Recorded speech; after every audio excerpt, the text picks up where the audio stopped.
inspire you, educate you, and of course entertain you. So what is your portion? What do you need today? Because we have it and we will serve it. Of course, by serving, we will serve you information and of course entertainment and beautiful conversations that will make you think deeply about some of the issues that are affecting our nation. But of course, you will also come to appreciate some of the things that are happening in our country. For instance, yesterday the president pardoned over 200 prisoners on the grounds of public health and humanitarian, grounds. So those men and women will be walking out free because the president exercised his power given to him by the Constitution and pardoned them. That's a beautiful thing. So if you today were wondering if you have a life, if you're happy, think about the fact that some people do not have the freedom to do the things that you can do today. And because of that, if I were you, I would be grateful and thankful. But anyway, this morning I am not alone. I'm still, as always, joined by the fantastic three. That is Chantal Oliver Kandinda, Joram Paul Sonko, he likes to call himself JP, and of course Chirabo is already organizing himself as if he's going Kubuko. Good morning, Chirabo. Oh, good morning, Lady in Blue. And of course our viewers, good morning. Hope you had a lovely night. But in case you didn't, well, life has taught me to learn to live one day at a time. I don't know if you know that song. One day at a time. Okay, your machines were Sweet stolen, Jesus. but yeah. So just live one day at a time. Have a positive mindset, and I guarantee you, never lose hope. Just think about these 200 that were pardoned by the president. That's true. Maybe at one time, yes, Dad. Every morning when you wake up, take some water and eat some bananas. Yeah, you'll thank me after like 2 weeks. You're very welcome. Wow. I'm just retiring in the field of music because the music of today is not so much of message. I can sing the same song differently. Oh, you can? I can. That will be very wonderful. The songs of our generation that were full of meaning. Now, why am I insisting on having hope? Look at these 200 people that were in prison in Luzira. Who of them knew that maybe they'll receive a presidential pardon one day? The likes of Jimmy Ramafa, So it's very important that you keep hope alive.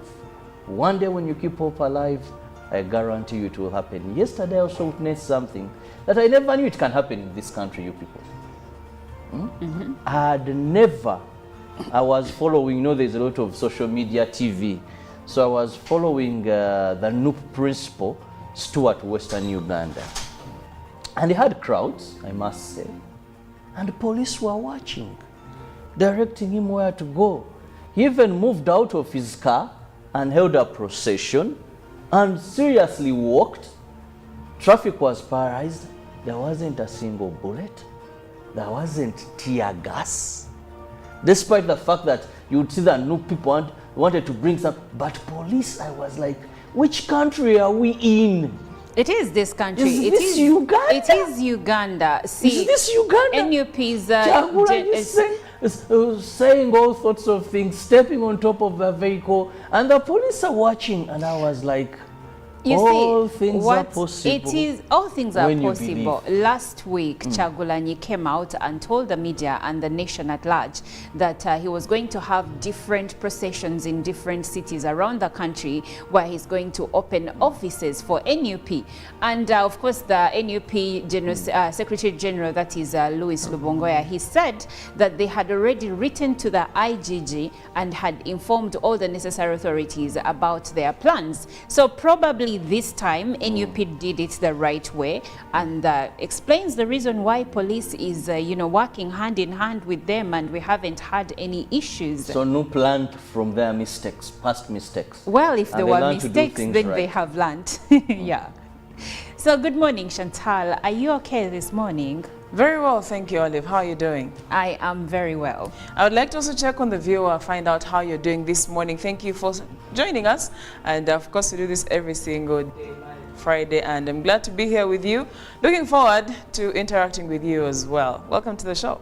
Of course, they are welcome. And like I said, we are here to give you the best of the best. So thank you so much again for joining us. But there is a young man, Robert likes to call him a lad, on this team.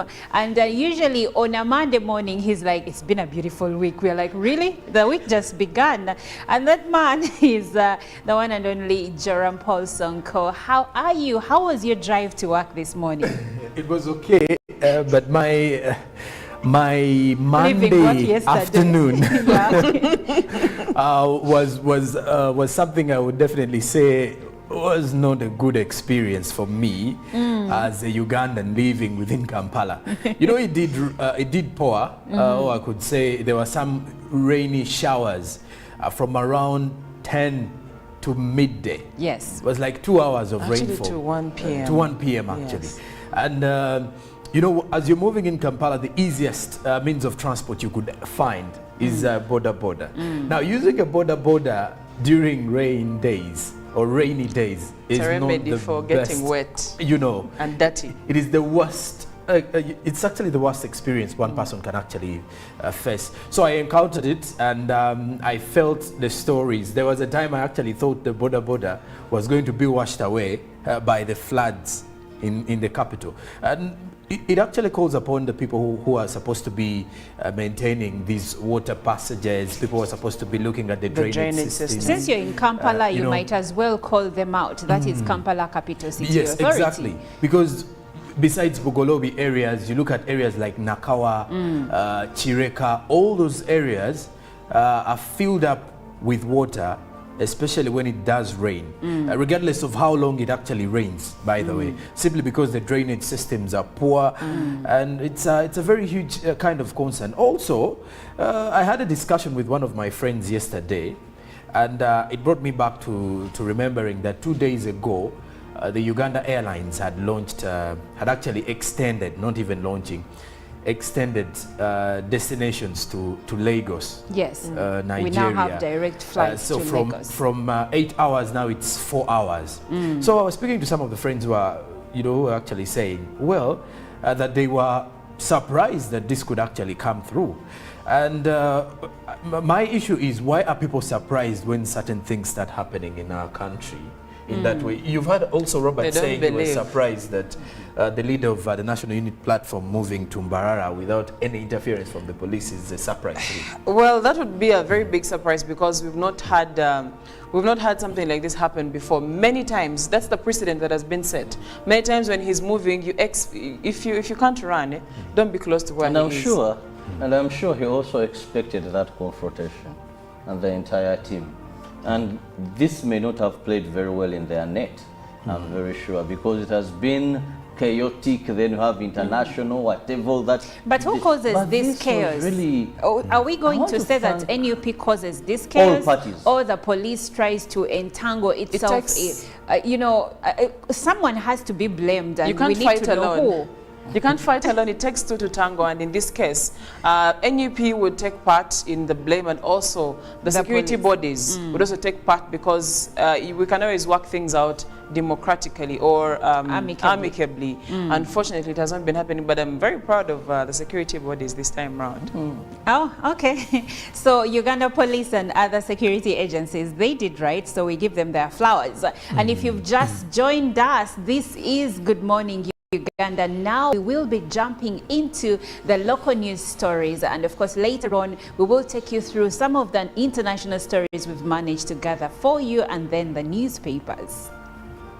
And we'll begin with the president, that is Yoweri Kaguta Museveni, and the First Lady Janet Kataha Museveni, who laid a wreath on the grave of late Canon Constance Kabonero at Ibaere in Tungamo district. During the ceremony, the president and the first lady commiserated with the family of the late Kabonero, who died on 30th of May this year. Canon Kabonero was a great friend to the president and the first lady. She was a prominent businesswoman and a mother to Susan Mofwezi, Bob Kabonero, and Richard Kabonero. And moving on, prisoners were pardoned. President Yoweri Museveni has pardoned 200 prisoners on humanitarian and health grounds. The former permanent secretary to the Ministry of Public Service, Jimmy Ramafa, was among the pardoned.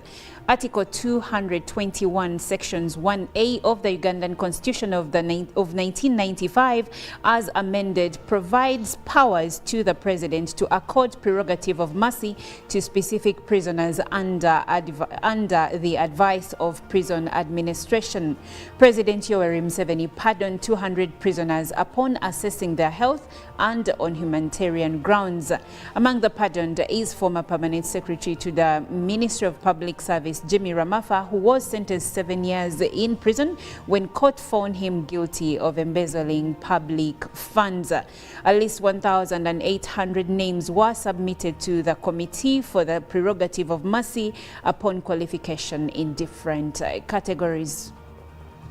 And now to politics and security. The Inspector General of Police has instructed police territorial commanders to harmonize national unity platform arrangements of mobilizing supporters across the country. Leaders in NUP are cautioned against violation of set standards and laws guiding public assembly and police commits responsible to the demanding situations. Now looking at drug abuse, Universal Apostles Church of Righteousness team leader Prophet David has warned the youth against falling victim to the Anti-Narcotic and Psychotropic Substances Act 2023 that will save Ugandans from drug abuse. He was addressing the media at Magwa, Jinja City on the National Patriotic Youth Mega Crusade due September 2nd at Chirama in Kaliro District on the theme, quote, remember your creator in the days of your youth, end quote. State Minister for Bunyoro Affairs Jennifer Namyangu, also a preacher, cautioned against reluctance about the killer HIV/AIDS that has rendered many unproductive. International scene, Iraq has hanged 3 people convicted of involvement in a vehicle bombing in Baghdad that killed more than 300 people and injured hundreds in 2016. It was the deadliest single bombing in Iraq since the US-led invasion in 2003. The Islamic State group said it had carried out the attack. Prime Minister Mohammed Shia's office did not name those executed or say when they had been sentenced. The executions were carried out on Sunday and Monday, it said.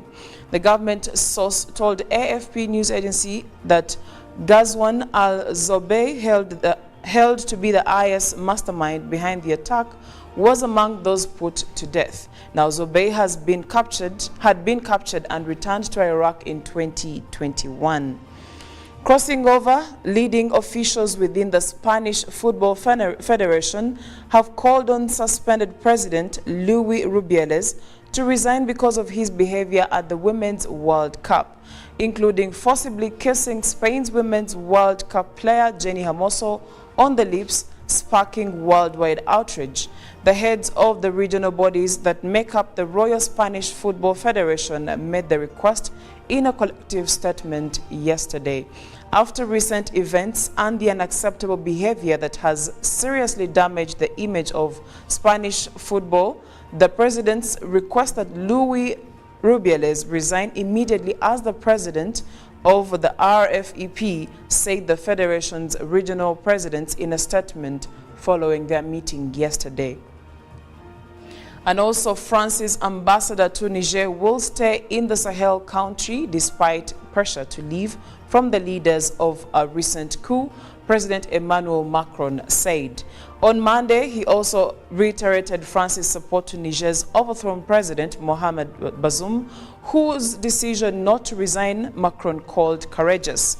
Macron also said Paris would support any military action by the Economic Community of West African States in Niger.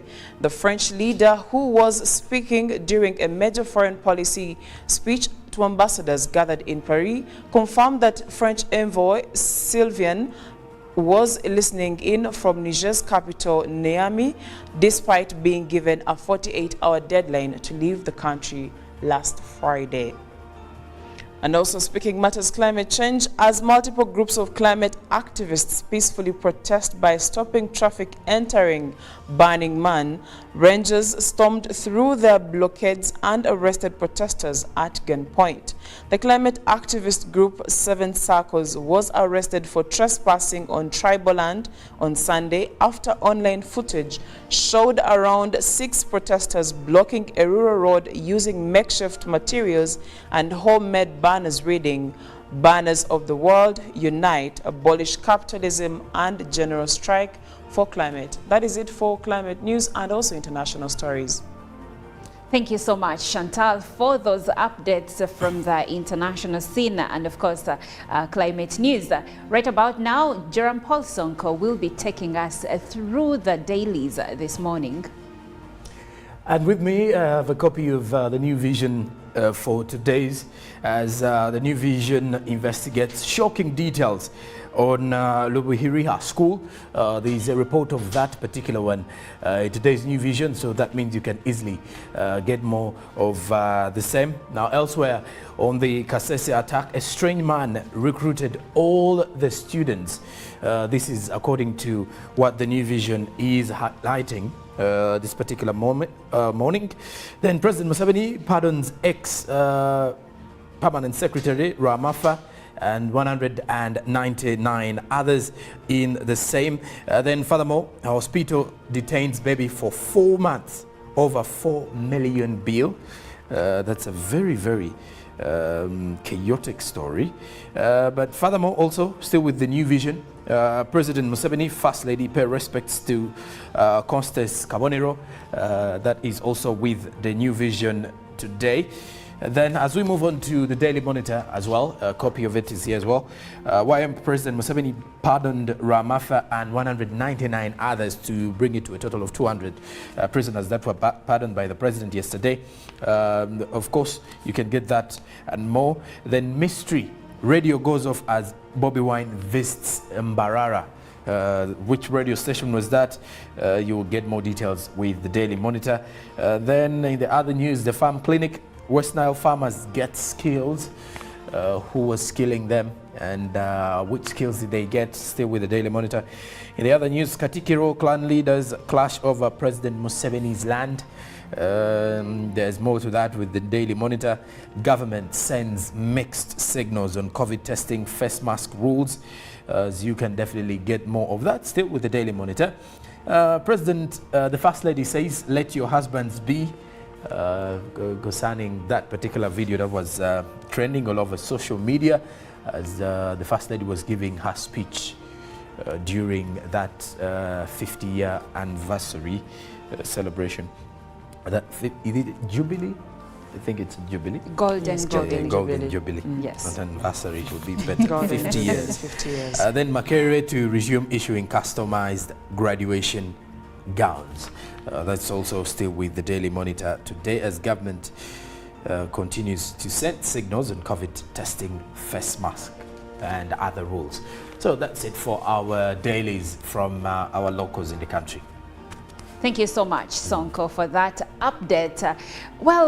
This morning, Sonko has shared something in the stories, and I saw it sometime yesterday where the First Lady said that one of the key elements that have made her marriage work out is giving her husband peace.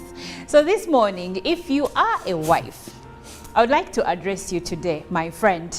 Are you giving that man peace? Are you making sure that you're not going through his phone? Because today, the biggest challenge, So Robert is jubilating. But the biggest challenge we have today, unfortunately, is the phone. Many marriages have been ruined by phones. People go through others' phones.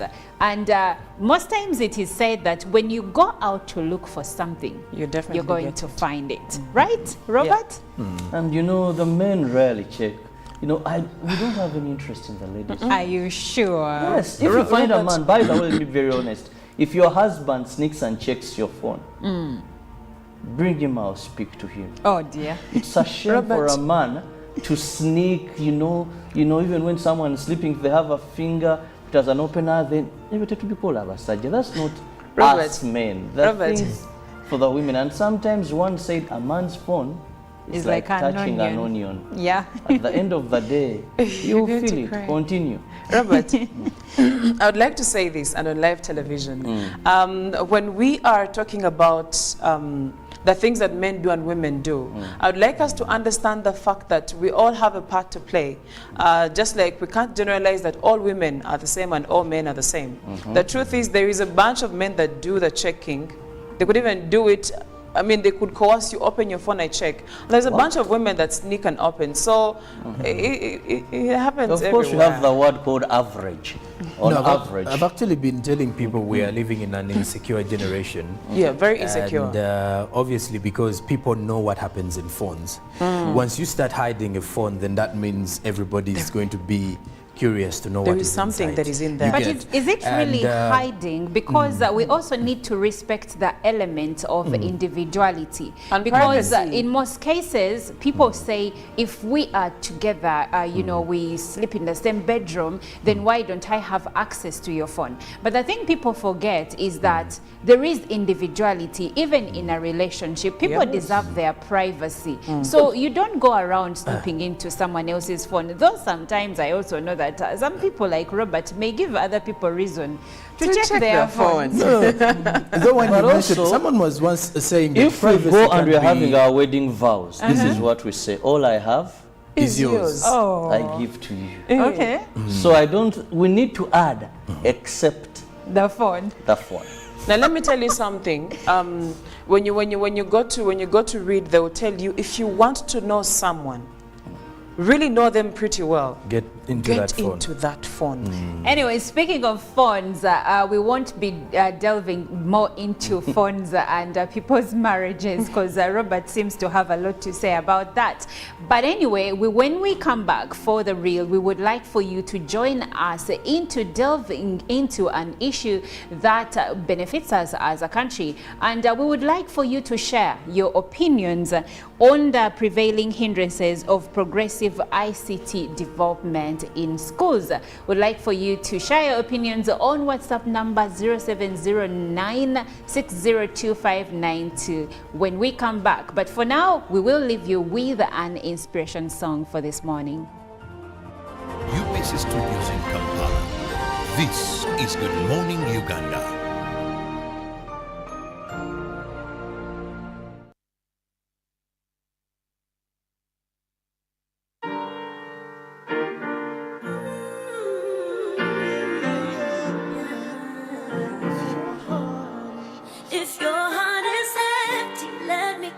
Avenue. I'm hoping that you had a beautiful night and that today, this morning, your morning has started on a high note. And thank you so much in a special way for tuning in to UBC and of course keeping it Good Morning Uganda. We are here as we do every morning from Monday to Friday to inspire you, educate you, and of course entertain you. So what is your portion? What do you need today? Because we have it and we will serve it. Of course, by serving, we will serve you information and of course entertainment and beautiful conversations that will make you think deeply about some of the issues that are affecting our nation. But of course, you will also come to appreciate some of the things that are happening in our country. For instance, yesterday, the president pardoned over 200 prisoners on the grounds of public health and humanitarian, grounds. So those men and women will be walking out free because the president exercised his power given to him by the Constitution and pardoned them. That's a beautiful thing. So if you today were wondering if you have a life, if you're happy, think about the fact that some people do not have the freedom to do the things that you can do today. And because of that, if I were you, I would be grateful and thankful. But anyway, this morning, I am not alone. I'm still, as always, joined by the fantastic three. That is Chantal Oliver Kandinda, Jerome Paul Sonko, he likes to call himself JP, and of course Chirabo is already organizing himself as if he's going Kubuko. Good morning, Chirabo. Oh, good morning, Lady in Blue. And of course, our viewers, good morning. Hope you had a lovely night. But in case you didn't, well, life has taught me to learn to live one day at a time. I don't know if you know that song. One day at a time. Okay, your machines were Sweet stolen, but yeah. Jesus. So just live one day at a time. Have a positive mindset, and I guarantee you, never lose hope. Just think about these 200 that were pardoned by the president. That's true. Maybe at one time, yes, darling. Every morning when you wake up, take some water and eat some bananas. Yeah, you'll thank me after like 2 weeks. You're very welcome. Wow. I'm just retiring in the field of music because the music of today is not so much of message. I can It's sing more- the same song it's differently. Oh, you can? I can. That will be very wonderful. The songs of our generation that were full of meaning. Now, why am I insisting on having hope? Look at these 200 people that were in prison in Ruzira. Who of them knew that maybe they'll receive a presidential pardon one day? The likes of Jimmy Ramafa, you know? So it's very important that you keep hope alive. One day when you keep hope alive, I guarantee you it will happen. Yesterday I also witnessed something that I never knew it can happen in this country, you people. I was following, you know, there's a lot of social media TV. So I was following the Noop principal, Stuart, Western Uganda. And he had crowds, I must say. And the police were watching, directing him where to go. He even moved out of his car and held a procession and seriously walked. Traffic was paralyzed. There wasn't a single bullet. There wasn't tear gas. Despite the fact that you would see that new people wanted to bring some, but police, I was like, which country are we in? It is this country. Is this Uganda? It is Uganda. See, Is this Uganda? NUP's saying all sorts of things, stepping on top of the vehicle, and the police are watching, and I was like, all things are possible. It is, all things are when you possible. Last week, Chagulanyi came out and told the media and the nation at large that he was going to have different processions in different cities around the country where he's going to open offices for NUP. And of course, the NUP General, Secretary General, that is Louis Lubongoya, he said that they had already written to the IGG and had informed all the necessary authorities about their plans. So probably this time NUP did it the right way, and explains the reason why police is working hand in hand with them, and we haven't had any issues. So no learned from their mistakes, past mistakes. Well, if there And they were learn to do mistakes, things then they right. have learned. Yeah. So good morning, Chantal. Are you okay this morning? Very well, thank you, Olive. How are you doing? I am very well. I would like to also check on the viewer, find out how you're doing this morning. Thank you for joining us. And of course, we do this every single day, Friday, and I'm glad to be here with you. Looking forward to interacting with you as well. Welcome to the show. Of course, they are welcome, and like I said, we are here to give you the best of the best. So thank you so much again for joining us. But there is a young man, Robert likes to call him a lad, on this team, and usually on a Monday morning he's like, it's been a beautiful week. We're like, really? The week just began. And that man is the one and only Joram Paul Sonko. How are you? How was your drive to work this morning? UBC TV, and if you joined us from the beginning, thank you so much. Welcome back. If you're joining us for the first time, if you've just tuned in, thank you so much. This is Good Morning Uganda. I am Olive Monica Najuma, joined by Chantal Olive Akandinda and Joram Paul Sonko. So this morning we are glad that you are joining us, and we would like for you to share your views regarding the hindrances into the the hindrances in accessing internet by schools and how that is affecting our education sector. Now, as we know, the internet is the way to go. The internet is the bedrock of today's society. Pretty much everything we do today is around the internet or is helped by the internet. For instance, if you want to apply for a national ID right now, you may find that you need to book for your to go to NIRA online. If you need a passport, you may have to go to the website for the Ministry of Internal Affairs or the Directorate of Citizenship and Immigration Control to book an appointment so that you can go in for your passport application, interview, and many more. You go to a hospital and the doctor will not have to give you a file to take to the lab. They will just send your documents to the lab. Rather, they will just send your information to the lab and you go and have your labs taken. But also, going to schools, we have so many schools that have received donations from development partners, from NGOs, and most of these computers are just sitting in the computer labs. The children are not using them, and the schools are saying that the problem is the internet. So that's where I would like to start. And my first question this morning is how far is the reach of internet in Uganda? Well, the reach within the capital city is around 80% in regards to, not even 80. If you to look at the CBD, for example, it is 100%. Everybody has access to the internet. The only limitation you can have is if you have no device. No, if you're to look at the metropolitan Kampala here, everyone has access to the internet. And of course, when you look at the major service providers that we have, besides the major telecommunications companies, but we also have other companies that actually provide the internet.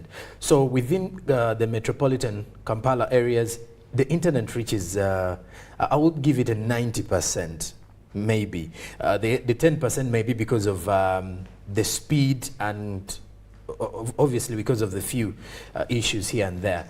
But when you look at the entire country, it may be at around 50 to 60%, because it does depend on other areas.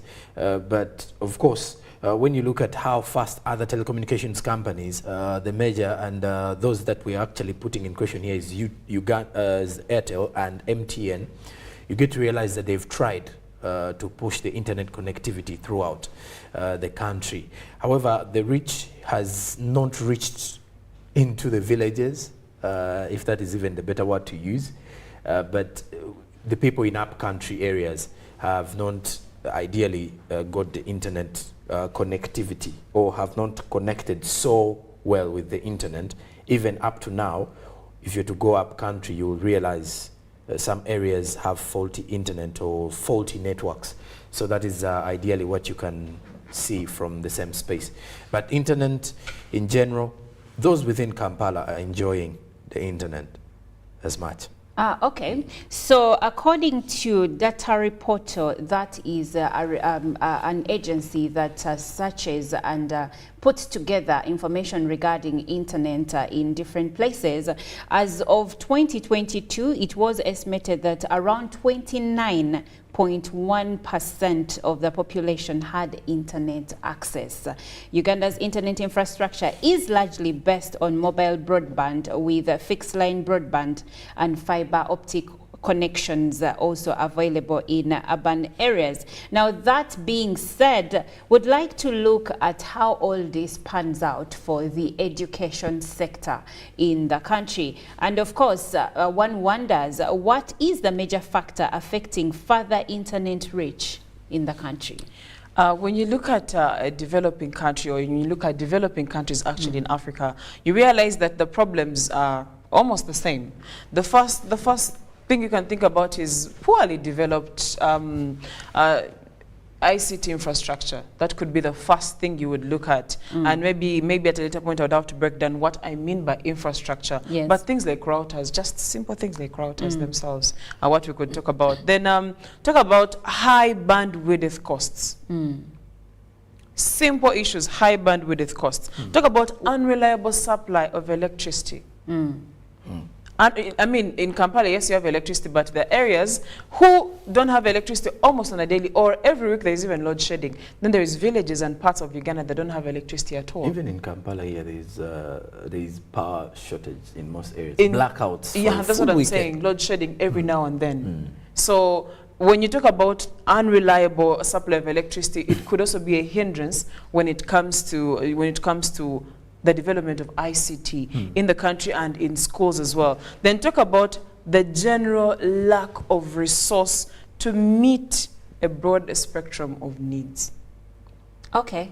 General lack of resources could be I cannot pay for installation of say the routers in my house. It could be I cannot pay for installation of electricity in my house. This is for the villages, especially because there is also a fee that has to be incurred for electricity to be pulled from the pole to my house.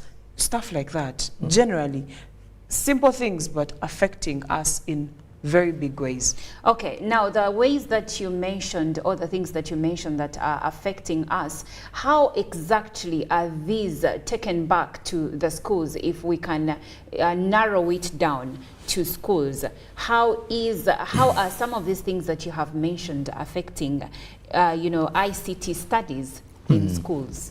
Infrastructure. I think we start with the ICT infrastructure itself. The fact that most of the schools that we have in the country, and it hasn't even changed. During our times, high school, for example, if you're to go to the computer lab, we would go in phases. And you could imagine if a class, for example, if a senior one has 4 streams, and each stream has averagely 60, 70 students, or even 80. There are schools that even have 100 as average, or the minimum for a stream. And the computers that would be available, or that are available in most schools, maybe around 150. Right. Or even less than that. So you get to realize that schools during our times, and I've actually also noticed that even during such times, very few schools have that access to, for example, have very few computers. Then the other part of pushing ICT, the internet connection. There are actually schools that charge, have it under different development fees. That is actually to make sure that they enhance internet availability, or try to pay for internet subscription for the students to use the computer labs. So when you look at the first big hindrance to this is the fact that schools lack computers, or what you could call the main infrastructure for ICT, which is of studying, which is definitely the computers. And this is not only in private schools, and it is even worse in government-aided schools, because most of those, especially in up country, even the level of maintenance is hard.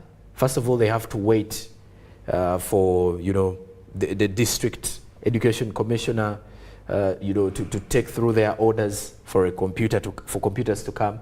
When the computers come, a few will come, then the teachers will want some to their staff rooms. The administrative block will also want. Then you'll find out that the computer lab has only a few computers, which cannot simply be fit for all the students within the school. So if we first of all address that hindrance of accessibility of the computer devices themselves, to me, I think then we shall have kick-started off the journey of internet connection, because before you even look at the internet, if we have the internet and yet schools don't accept phones in premises, then I doubt where the internet will be used, if even the computers are few. Yeah. But also in general, just to add on that, in general, look at an area, or say a district like Gulu, look at even areas of the West, for example, and think about what is the attitude of the teacher towards ICT. Please do note that the teachers that are still in these schools teaching are teachers who studied in the era where computer was not compulsory. So those who are teaching it now probably went back and did a particular course. That's why they are able to teach. Or they are younger. Yes, they are younger. And then look at this person who is teaching, and during their time, it was not compulsory to learn to learn computer, so they're not very well equipped with computer skills. So that means this person is not going to even understand why they are supposed to be teaching computer in these schools. I mean, it's a course you can do. A kid can go 2 weeks holidays, they can go and learn, ideally. In their minds, maybe they're thinking. So when you look at even the attitude towards incorporation of ICT in schools, I believe a lot has to be done to introduce this to first the implementers, who are the teachers, and then now to the students to buy into it. A student will be in school and she'll be asking herself, why do I have to go for this class anyway? Yet, I can have this done maybe in holidays, or they don't even see it as a relevant skill to add to themselves because they don't understand the importance or the impact. Also, let's understand that at some point the introduction of ICT has come in I don't want to say weird phases. There's what I'm trying not to use, but someone can sit on the computer, log in into maybe a Facebook account and actually chat, but they cannot give you a report. Maybe Microsoft Word or Excel, or even give you a PowerPoint presentation. But you realize that we've only been selective on what we want to learn. Exactly.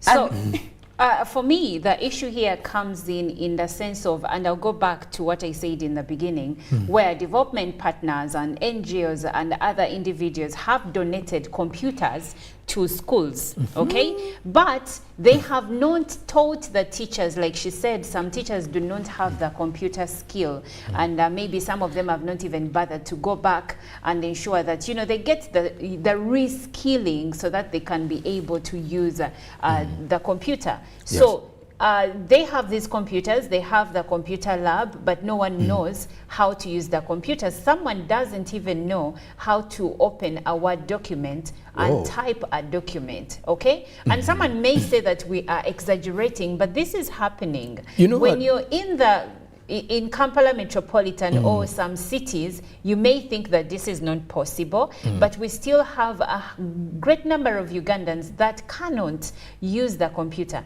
And now, after giving them these computers, maybe we have taught them how to use the computers. We need also to make internet accessible. Very true. You know, there's, I'm sorry to cut you short. When you mentioned about the Kampala Metropolitan, my former school, one of which is actually within Kampala here, where I did my A-level, is partly government aided. Now, just this year, one of the key telecommunications companies provided free internet to the school for a period that I didn't know. But I was told it was free internet access because it also included UNICEF. Into the not UNICEF, there's one organization under UN that is focusing on education. I'm forgetting it. But most of the students were saying we were given free internet, but once the internet providers left the school apparently created a password to the internet. So even if you go to the computer lab, unless the ICT teacher gives you the password, there is no way you're going to access the internet. Well, that could be a countermeasure because imagine you enter into the computer lab and you find these students watching things they're not supposed to be watching or researching about things that are not useful in the moment. So it could be a countermeasure that has been put in place. Yeah, I would be concerned if when the service providers left, then the internet wasn't used at all in the school. Now that would be the main concern because in many schools, the students don't even know that there is something called, okay, they've heard about it, but they don't know how to use it. And it is very embarrassing for a child to leave school, let's say in senior 4, and they cannot use a computer. Because today, unlike yesterday, today, people we are competing with for the same jobs have ICT skills. Some of these have had ICT skills from a very young age. I've seen footage of young children in Chinese schools building robots, putting together like operating systems of phones, computers, and some of these children are as young as 9, 8. So these are the same people that we are supposed, as Ugandans or our children, are supposed to compete with in the job market. The comparison of those, there are clips that move on social media where they compare agements, yes, and ours are completely doing something learning different. About the body The parts truth of is, an insect. some of the phones that we are using are like some of the Assembled. parts are put together by very young kids in some of these countries. That's the absolute truth. And ours can only learn to assemble at the age of 18 or maybe 15. What are you even saying? After even dropping out of school, by the way. You do realize when most of the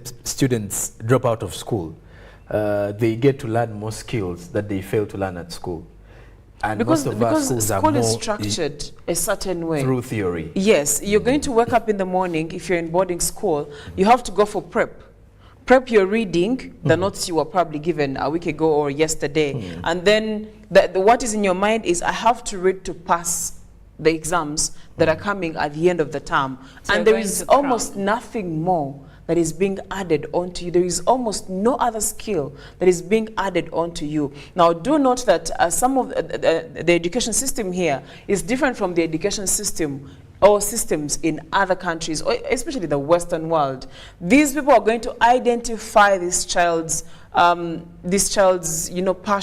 and they're going to develop that. If this child is passionate about putting cars together, this kid will grow up inclined to that field. The most they'll do is take them to these schools that are going to give them the basics of what is needed. But at a very young age, you'll find a 23-year-old who reasons and performs way better than a 30-year-old here in Uganda because of the education system itself.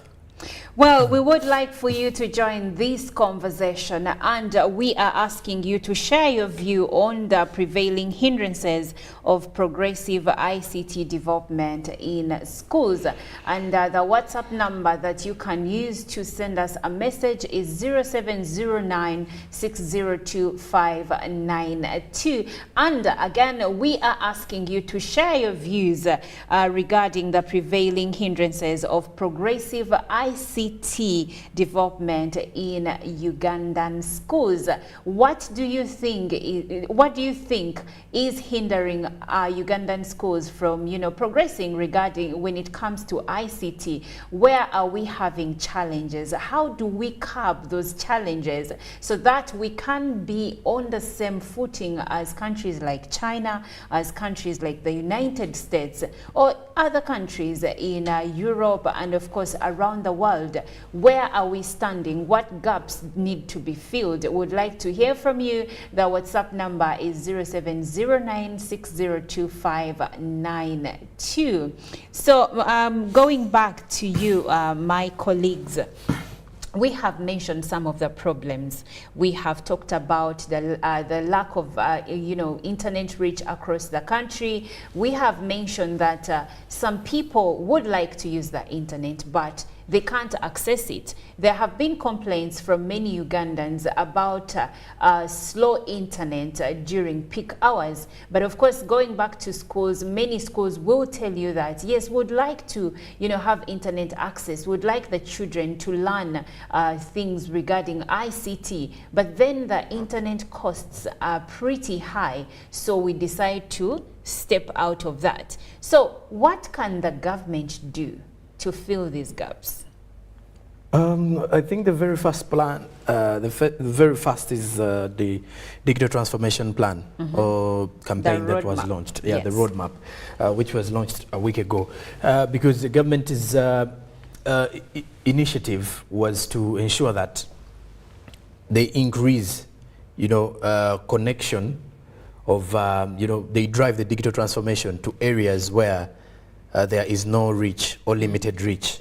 So which means one of which is to ensure connectivity of internet, also letting people get to understand the use of most of these ICT devices, because this is also under the National Development Plan agenda, to ensure that at least the entire country is involved in such conversations of digital transformation. I think with this plan, also the government intends to see that internet connectivity reaches most of these areas up country where we've hardly got a time to look back and say that maybe this particular area, let's say Gulu, or this village in Arua, or this village in let's say Chisoro, has not been having internet.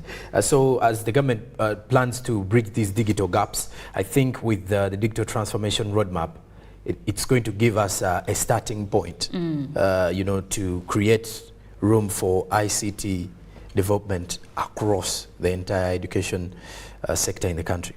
So now that's a good thing, and of course the digital transformation roadmap that was launched a few weeks ago is a beacon into the right space. But away from just the digital transformation roadmap, what other aspects need to be improved so that ICT is no longer just something is talked about, but something that Ugandan children experience in different schools?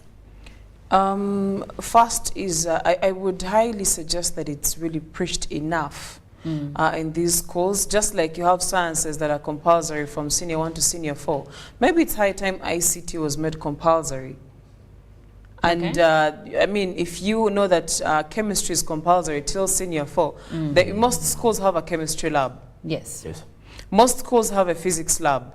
Biology lab. So if we could have this made compulsory for all students and examinable, of course, then you would realize that by the time the 4 years end, these kids are coming out, when they know how to use computers and have extensive knowledge on how to use computers. But also, there is need for an overall mindset change. What I know is not enough. Just because I can sit, log into a particular application and use it and type, I know where the keys are, I can see them. Where I can't see one, I'll probably ask for help, and that's it. It doesn't help. There is a lot that computers can do, or even phones. There is a lot that these gadgets can do that we have not explored. Someone will hold the phone for about a year or so, but they will not know that they can edit a document on that phone. They can scan that, they can use that phone to scan a document and have it in PDF form, and it is a very clear document. So there is need for extensive knowledge when it comes to how it is spread in the schools, to the students and to the teachers and to the parents who may not understand the relevance of ICT when it comes to this generation. The lockdowns during COVID should have taught us more than we are than we are implementing right now, because we realize that we are into the digital transformation and we need to embrace technology a lot more than we had ever imagined we would. And if by now we are getting back to the factory setting of whether you do or not, then we have a problem. That means it did not sink in properly. That means there is a lot that needs to be preached out there. So government, probably, I'm suggesting, maybe it could be something to consider, but if ICT is made compulsory and structured in a way that gives more value than just someone being able to type something and that's it. Log in and log out. It would really come in handy. But also, I look at areas that do not have access to internet. What is government doing about it to make sure that there is accessibility to internet? Look at areas, look at even the quality of gadgets that are being imported into the country. When you check on most people that buy computers, they will tell you, I bought second hand. Simani UK used, Simani where. Those are the kinds of gadgets that we're actually seeing in the country. But in most cases also, these gadgets are not of the current state of the art, if I may use that kind of... You may find that the operating system that Microsoft has at the moment is maybe Windows, let's say 10 or 12, and someone is still buying Windows 7. And the one you're using cannot upgrade to Windows 10. Yes. You understand? But you're looking for, I just need to write an email. If I can log into my email, I need to do a Word document. But no, that means that means progression is lacking. That means it's more like, for lack of a better word to put it, how you find that there is a 1999 model car on the Kampala road. You understand? You remember hinders development. You remember a time when Ugandans used to buy second-hand fridges. And at some point, government came out and said, from this day forward, we are not importing second-hand fridges. And after that, now all you see on the market are new fridges, okay? And because of that, even the prices became affordable. Because when we had an alternative of second-hand fridges, then the people that were selling brand new fridges were selling them expensively. What am I trying to say? Government can come out and say, we are not importing old computers, gadgets. We are not importing old phones. We are not importing old computers, and then create subsidies so that these gadgets can be imported at a low cost and people can be able to use them. Because there is no point in buying a computer and 1 month, 2 months down the road, it has a virus or it has broken down or the school is not using it, now the lab is closed. Because all the computers they bought were second-hand and now are not working, and then the students are not gaining anything from that. And also do note that now in schools, it's very hard for you to maintain something that is already spoiled. When you buy a second-hand car or a used car, it comes with its problems. Now imagine this car is being used by like 5 people in a day. Each person maintains this particular gadget or item differently.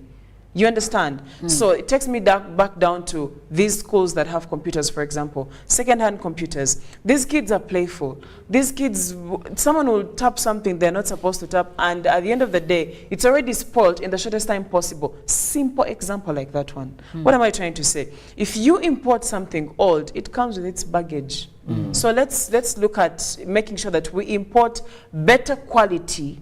Let's set these regulations, better quality computers, better quality gadgets being brought into the country. That is how we're going to see progress in some of these things. Talk about electricity being accessible in certain areas. I mean, if I cannot charge my phone or charge my computer from my house, how safe is my gadget wherever I'm going to leave it to charge? You want a simple detail. And if on an individual level you're struggling to charge your computer or your phone, how about a school that is supposed to use these computers to teach more than maybe 100 students in a day? So if there is no internet access, it is a problem. If the electricity costs are high, it is a problem. Or if there is no stable electricity supply, that is also still a problem. Because when we talk about these issues, they're not only unique to, let's say, Kampala, because in Kampala we may have stable electricity supply. Maybe Jinja has stable electricity supply, but how about someone in Nakapiripiri pit or someone in Karamoja, somewhere deep down there? Because when we talk about ICT in schools, we are talking about ICT all over the country. We are talking about students all over the country. We are talking about access to ICT by pupils from the lowest level to the highest level of education. All of these people are competing for the same job. They need to come out, they are going through the same syllabus, studying the same things. So imagine a child in Kampala in a high-end school has access to the internet because their school can afford it. But then a child in a school somewhere deep in Wiyikwe can't access the internet, yet they need to be examined the same way at the end of, let's say, Senior 4, because in Senior 4, ICT is elective. Yes. Some students can decide to pick ICT among other subjects, and then at A level it is still also elective because some students will decide to do stroke. sub-math, yes. Yes, either sub-math or ICT. I actually, like Chantal said, there is no reason why ICT is optional. It should be compulsory. I mean, geography is still compulsory, right? In O level. In O level. In O level, Most of yes. these ones are O level and A level. If you don't have a math anywhere, it is either you're supposed to have sub-math stroked. Yes. Which clearly shows you that the math is more compulsory in all the areas. Yes. Though, Of if course, you're in the life arts is side, honestly ICT is there math. for either it's ICT or, you know, either it's ICT or sub-math rather for those in the arts. But I think what Chantal mentioned is making it compulsory, because even in O level, ICT stops being compulsory in Form 2 or Senior 2. Or 3. Because depending in on the 3, school. most of them start choosing their optional subjects, and that is where you find out very few will go in for ICT. Only those who They'll are go for interested art. by the art, because they want to pass. So O if level, we yes. if we had it among our compulsory subjects, then that will also be a quick starter. Because I want to believe we can even start it from primary.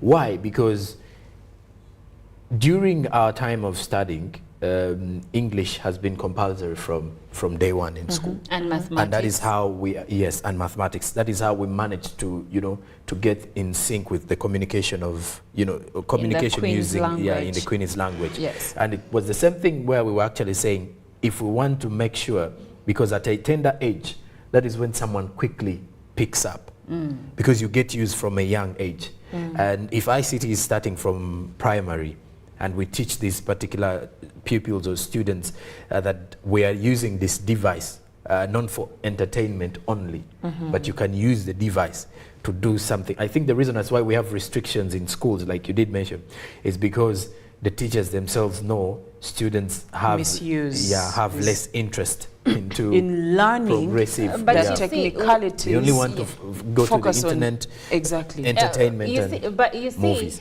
it's not only because students will just go into things that they are not allowed to learn. It is also because no one has told these students, like Chantal said, that this gadget can do so much more. For instance, a child may be interested in taking pictures, but no one has told them that with an iPhone, you can take a beautiful picture and edit it, and it comes out as if it is a professional picture. Yes. All right?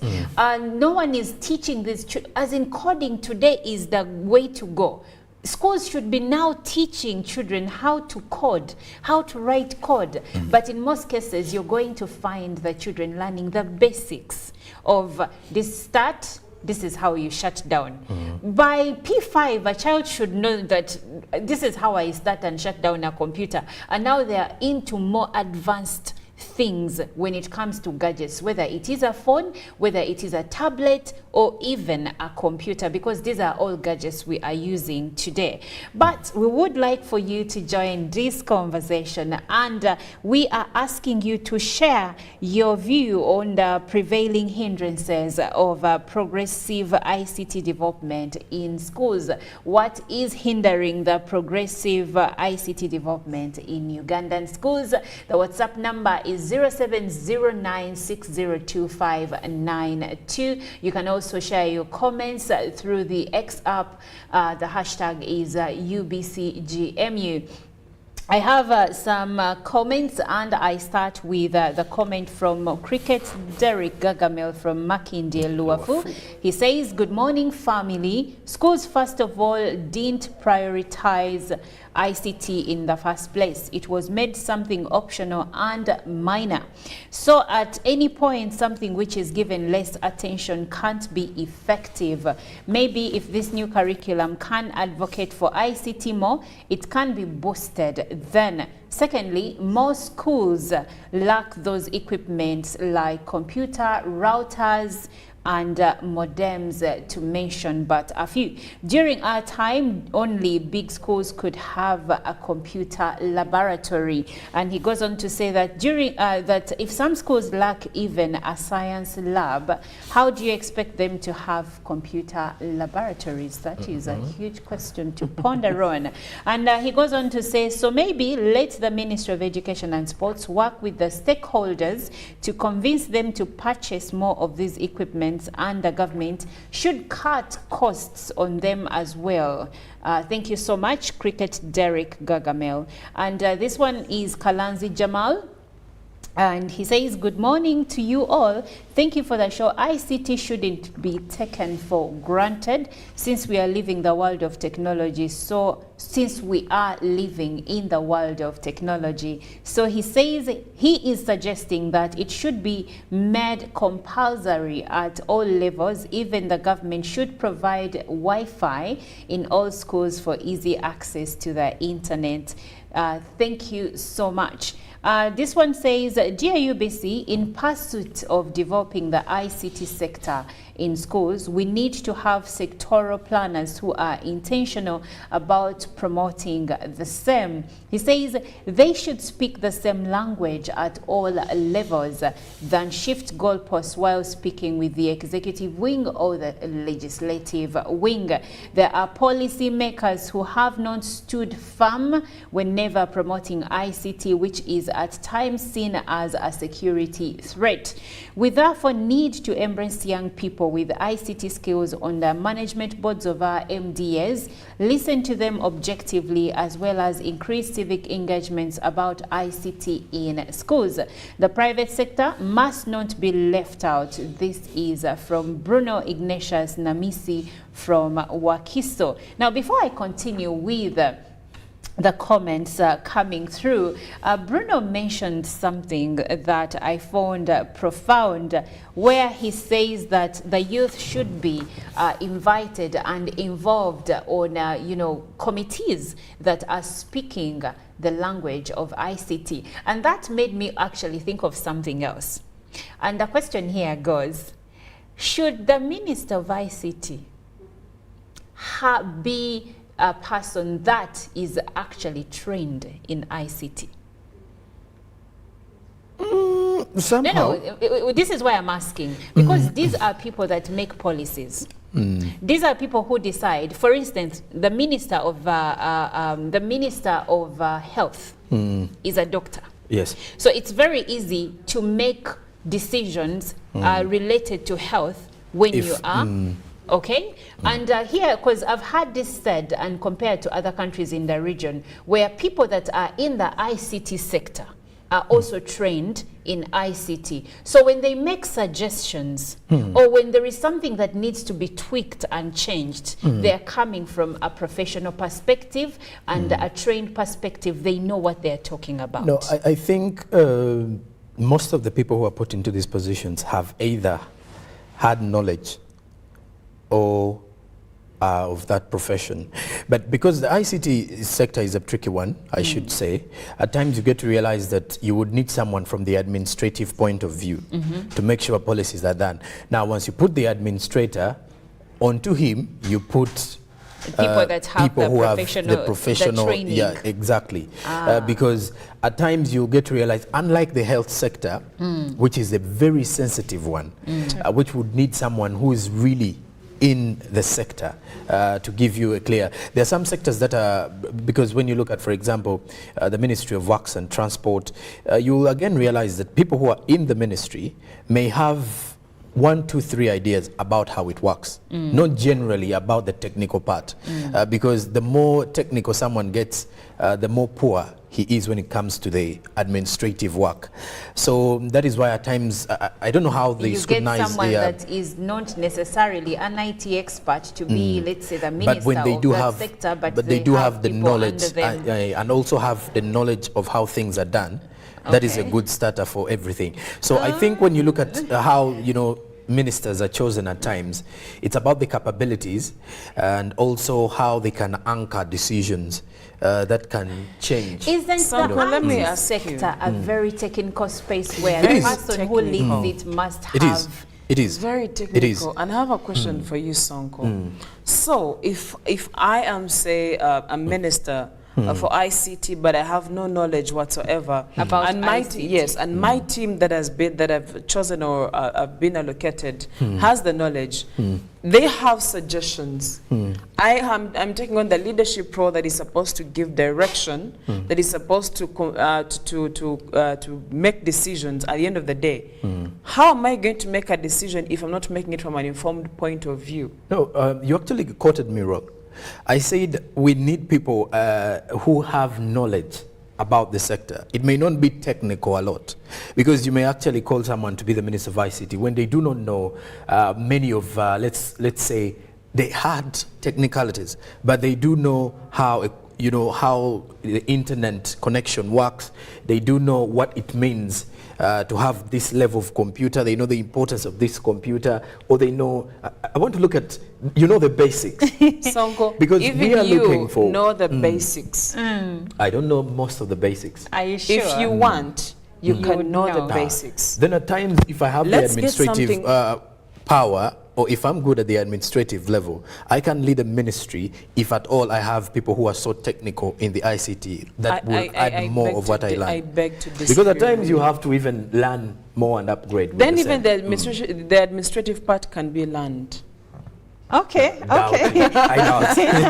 Administration is a difficult one. This has become heated, but we have a few more comments, and time is not really on our side. So I'll just read a few of them, but this conversation continues online. But yes, I do agree with the previous commenter that the youth need to be involved while making ICT decisions, because they understand the prevailing trends, the current trends when it comes to ICT, and may have a thing or two to help the country with. So when we have these sectors, it is important that the youth of the country, which are the majority, by the way, are involved in ICT decisions. That is the only way we are going to grow the sector, and also ensure that it is carried out in schools. ICT is taught in schools, and it is easily accessible by schools and students. Now, this person is called Daniel Methodas Ochen from Lira, and he says, I do suggest that the government makes ICT compulsory right from primary to universities, just like science subjects, English language, among other subjects. Furthermore, the government should supply computers to schools and connect powers up to the hard to reach schools. Thank you so much. This one is from Busia, and he says, I think government and the Ministry of Education and Sports has targeted so much urban schools, leaving out rural schools. How do you expect schools without even infrastructures to have ICT facilities? Government has to give provisions for ICT to teachers, because even this new curriculum, computer knowledge is essential for a teacher. Thank you. This one says, I'm Paul from Gulu. One of the hindrances of ICT is ignorance and negative attitude among teachers, mainly traditional teachers. This is what Chantal mentioned earlier, that the attitude towards ICT by some teachers is still negative. Moving on, this one says, hello, thanks so much for educating the population about ICT, which is a major factor of communication in Uganda. This is Juko Dirisa, the GS of Nakasero IV Parish in Kampala, Central Division, and also Community Paralegal with FIDA Uganda under the Project of International Development Organization. Thank you so much. Well, time is not on our side. I see your comments coming through, and I thank you so much for being a part of this conversation. It continues online. I will close this this topic with a comment from this person who says, first of all, I don't agree with stopping importation of second-hand products since it's not the problem. First of all, let's look at the car bonds. 99% they sell used cars, which you guys call brand new from the bond. But if you look at their mileage is not zero, meaning it has been on the road before it was brought into the country. If government supports importation of such cars, most of us wouldn't own cars, because the brand new zero mileage car costs around $30,000 US. So he says, do not bar ICT products. They are not the problem, even if they're second-hand, but where they are bought from is the problem, because refurbished ICT products work very well. Thank you so much for your contribution, and the conversation continues online. The hashtag is UBCGMU. I'm Olive Monica Najuma, and up next are the traffic updates, and later on business news, and of course another rerun of the local dailies and the newspapers from the East African region.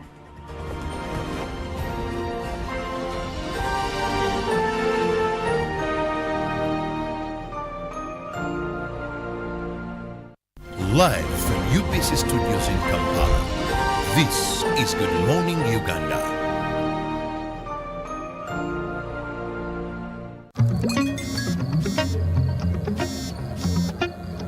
Hello, darling.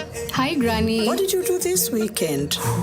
Well, on Friday, I went on a science trip with my classmates to Windy to see the gorillas. Then we watched the Cup final in London. Oh. On Saturday, my friends and I met up to hunt some dragons again. Also, I taught the vacuum cleaner and the TV this new dance everyone's doing. They're really getting into it. And on Sunday, I went to bed watching the world from space. And you?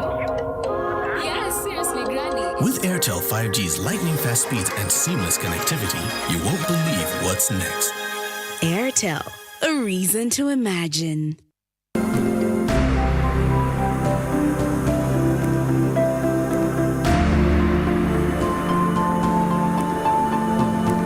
Previously, in most of these areas that we had prioritized, farmers would produce, but you don't access market because the roads are not there. So you have the middlemen that would have access, and they persevere to go into those deep in the villages, and they buy with their own prices. They'll go there and set prices for you, and yet you're the ones who have produced this food. But now this time with the market linkages, people can now access market, because we have bridges that were, streams that were bottlenecks to access by the farmers. It has constructed bridges, so farmers can now reach market.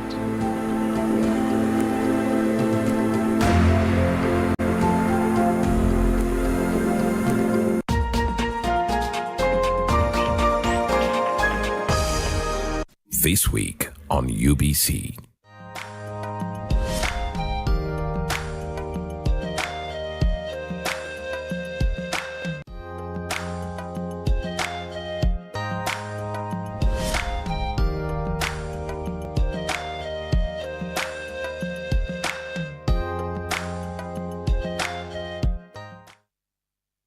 A new dawn on Behind the Headlines with me, Timothy Nyangweso. Every Wednesday, live in our studios in the heart of Kampala, we have conversations that have analysis, explanation, but not every truth is fact, and not every fact is truth. Every Wednesday, 10 p.m. on your public broadcaster. All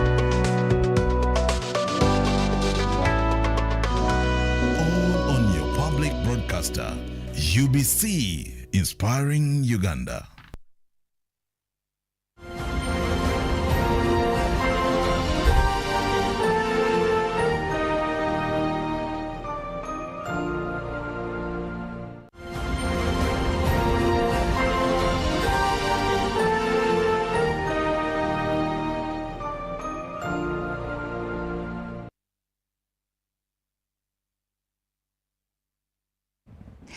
Well, a beautiful morning once again. I'm hoping that you're having a beautiful day this Tuesday, the 29th of August, 2023. Now, if you're just joining us, this is Good Morning Uganda, and I'm Olive Monica Najuma, here to take you through the traffic updates for this morning. So if you're coming from the areas of Kasangati, that's where we are going to pick it up from and move along to see which best route you can use to reach your your final destination this morning? Are you going to work? Are you going to your place of business? Wherever you're going, we are here to help you find the best route so that you're not held up very much on the road. Now, if you are in the areas of Kasangati and you are along the Kasangati-Namgongo Road, I would like to let you know that probably because schools have broken off in the areas of Green Hill Academy along Kasangati Namgongo Road, there is a smooth flow of traffic. Usually around this time, this place usually has too much traffic, and of course there is road construction ongoing that side of town, but this morning it looks good. The only place you're going to find traffic is at the intersection, the road that comes from Chira, joining the road that goes through to Matuga. There in the intersection you may find some bit of traffic, but nothing to worry about. Now, as we move along, still along the Kasangati Road, if you're going the areas of Perere, you're going to find a smooth flow of traffic around Wampeo, and of course as you move along again to Kumbuzi, you may find a little bit of a traffic holdup, but it is just the roads that are going through the in areas of Chanja causing this, and it won't take you so much time, so you will be able to move from that point up along as you go. Now, there are a few stopovers here and there where there is a bit of a red zone. Red zones mean that there is some bit of a traffic holdup, but these are not huge zones to worry about, because when you look at the map there, you realize that if you're held up, it will be for like maybe 3-5 minutes, so you won't have anything to worry about. You will be able to move. Now, if I look at the road that comes from Chanja joining the Kasangati Road, it actually looks pretty clear. So if you're going that side of town, you are in a good space. You will be able to move without any encumbrances. But now moving along to Mperere, the road still looks very clear. So this morning looks really good. I don't know if children being in holidays is contributing to this, because when I look at the surrounding roads like Bahai Road, it looks very clear.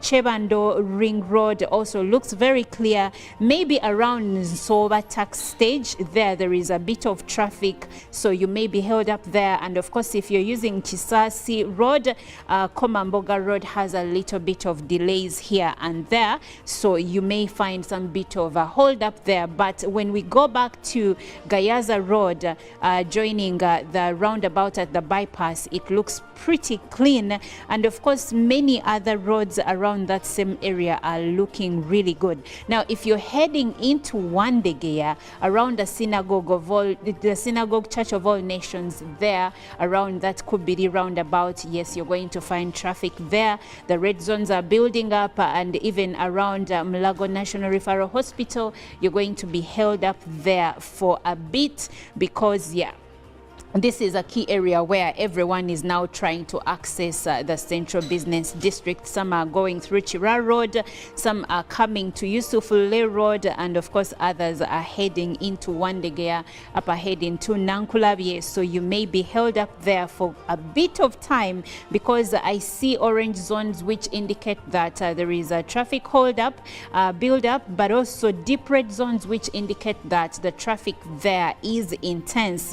So around the roundabout at Chira Road and Molago, and around the road that goes to the Ministry of Health, you will be held up there for some time. But the good news is that after that roundabout, the surrounding areas and the roads that are taking you into the main business district are actually looking pretty clean. So as you maneuver this morning, as you go to your place of work, and as you move along to your place of business, or wherever you're going that early morning meeting, I'm hoping that this has helped you to choose a favorable route that may not hold you for quite some time. My name is Olive Monica Najuma. Now let me take you to Joram Paul Sonko to give you a preview of the press, the newspapers this morning, and of course the business news. Well, of course, as we get back to our revisit of what is making headlines from the local papers in the country, Start with the New Vision. The New Vision highlights the investigations by the New Vision, which is looking at the shocking details on Lubiriha School in regarding to the Kasese attack, as a strange man recruited all the students, according to what the investigations have so far filed. Then also there is a pictorial showing 3 of the survivors and what they say about the same. Furthermore, President Museveni and First Lady pay respects to Costas Kabonero. That is also another report with the New Vision today. Continuously, President Museveni pardons ex-Permanent Secretary Rwamafa, as well as 199 others in the same space. That is according to what the New Vision is revealing today. Hospital detains baby for 4 months over 4 million shillings bill. That is a report by the New Vision today. And then in the new curriculum, Senior 2 Biology, Senior 2 Kiswahili, and Senior 6 Mathematics is in with the New Vision today. Now, furthermore, the Daily Monitor shows why President Museveni pardoned Rwamafa and 199 others. Of course, you can definitely get more of that with the Daily Monitor. As Let Your Husband Be First Lady is a feature story on what the First Lady was saying, or revealing to most of the married women who are still trying to hustle it out in marriage. Then furthermore, mystery radio goes off as Bobi Wine visits Mbarara, showing a picture of National Unity Platform President, that is Robert Kyagulanyi, in Mbarara. Government sends mixed signals on COVID testing and face mask rules. Daily Monitor gives you more details. Makere is set to resume issuing customized graduation gowns. And also in the other stories, Farm Clinic, West Nile farmers get skills. That is with the Daily Monitor today. Then in the other news, Katikiro and clan leaders clash over President Museveni's land. That is in the Daily Monitor today. Now, as we move further, we look at what is making headlines across the East African region with the Daily Nation in Kenya. A gallant heroines lead medal charge to save Kenya the blushes. And of course, the big headline with the Daily Nation is revealing what is in the athletics world in Kenya. Then furthermore, higher salaries for teachers as schools reopen. That is according to what is making headlines with the Daily Nation, as President Ruto issues Momia's order amid Rai abduction puzzle. Still more with the Daily Nation today in the dailies. Immigration wars. Here's how we plan to fix passport mess. According to Cheluget, how do they plan? You'll get more of that in the Daily Nation. KDF recruitment. Officials promise fairness as military jobs drive starts. Of course, that is something you can definitely get from the Daily Nation. Now, in the Citizen newspaper, this particular Tuesday, Resolve Investment rose out of court. The TLS president says that Tanzania can avoid paying heavy penalties in disputes taken before international tribunals by engaging aggrieved parties out of court. That is according to the Tanzania Law Society head. Now, Samia appoints new intelligence chief. Still more with the Citizen. And then what Stamico is doing to assist artisanal miners. Still the Citizen. Now, in the other news, Katiba 3-year public awareness drive on the cards. This is still with the Citizen. Then furthermore, fishing communities feel the heat of climate change.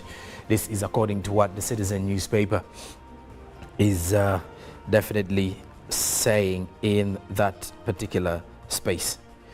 Well, now, besides what is making headlines from the dailies, we now focus on our business update of the morning.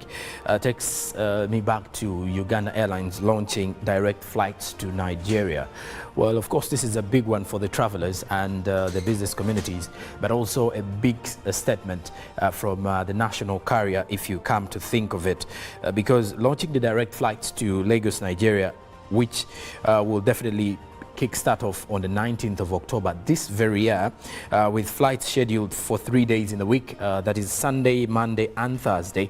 When you come to think of the same, looking deeply, the CEO, Jennifer Bamturaki, said that the passengers and cargo from Entebbe to Lagos will now take only 4 hours, a route that was actually taking 8 hours. But that means if We have a direct flight from Uganda to Lagos, 3 days of that, and the maiden flight will be kicking off on the 19th of October this very year. So the opening of this particular flight will see the economy go to about,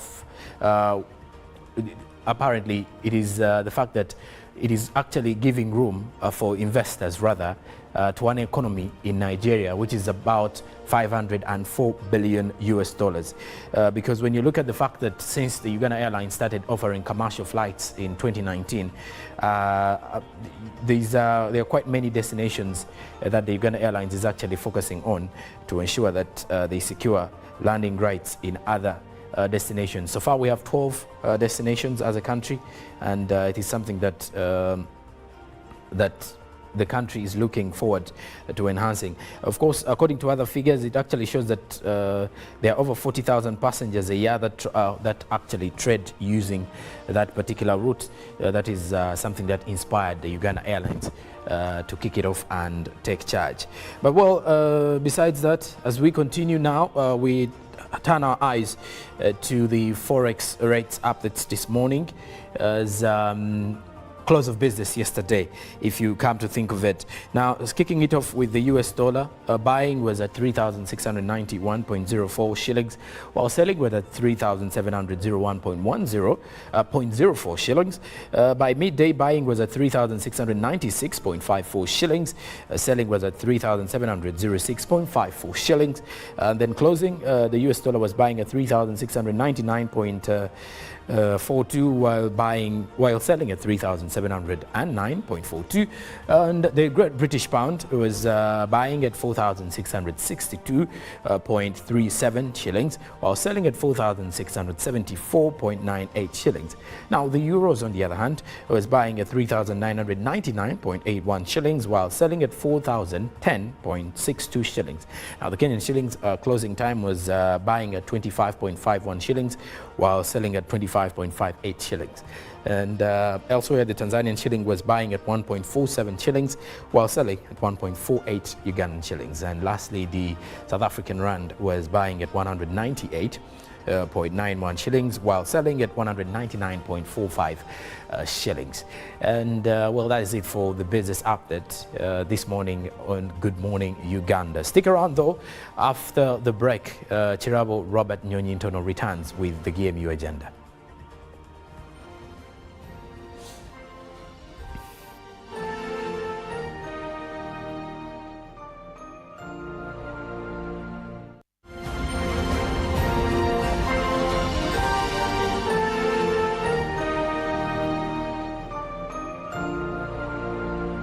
Pick of the day on UBC.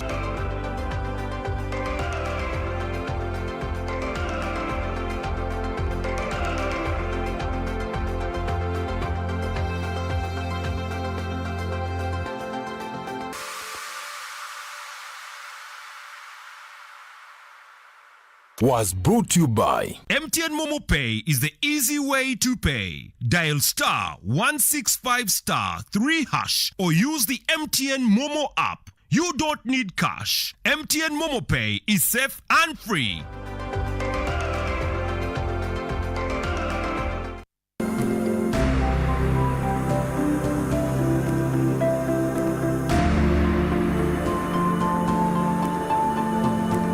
Previously, in most of these areas that we had prioritized, farmers would produce, but you don't access market because the roads are not there. So you have the middlemen that would have access, and they persevere to go into those deep in the villages, and they buy with their own prices. They'll go there and set prices for you, and yet you're the ones who have produced this food. But now this time with the market linkages, people can now access market because we have bridges that were, streams that were bottlenecks to access by the farmers. It has constructed bridges, so farmers can now reach market.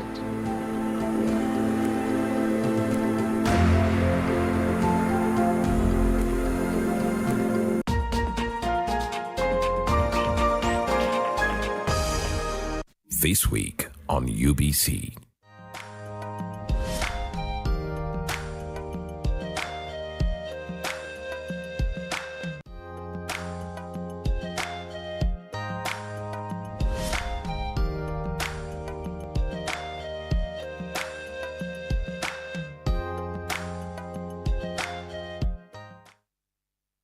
A new dawn on Behind the Headlines with me, Timothy Nyangweso. Every Wednesday, live in our studios in the heart of Kampala. We have conversations that have analysis, explanation, but not every truth is fact, and not every fact is truth. Every Wednesday, 10 p.m. on your public broadcaster.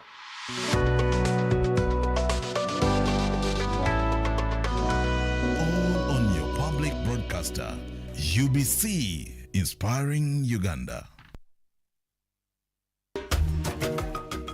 Amaina gange ndi namaganda Mariamu Monda myoga jaida emyoga ejitandika okwida nafunamu esente bampa yakakaira ke sente bwe bampa akakaira ke sente nayiye ekyokukola nasookera ku mutyere omutyere gwapanga beeyi naguvwako nanoonya omwana twageddaga n'amagezi nagema esente edo namuga yaje yagula supeya ow'ebyuma muno pikipiki n'obugaali guti saa eno ndi kuyiiya okuleeta ebyuma ebimala ku bwena abakabiri bampaireyo ku esente nakoba okunoonya y'abaana babeegeresenga gano okukanika ki pikipiki era bali kujja mpolampola nga bakanika era esente bwe tunaaba tudifuna nenda kwongera mu maani mu sente bwenaaba ndifunye twongeremu ntewo bizinensi emala nenda okwebaza gavumenti egiira okutulowoozaako niife abagansi mu kyalo okufuna esente kuba twalinga n'esente nga tulumukira mu banka bugiri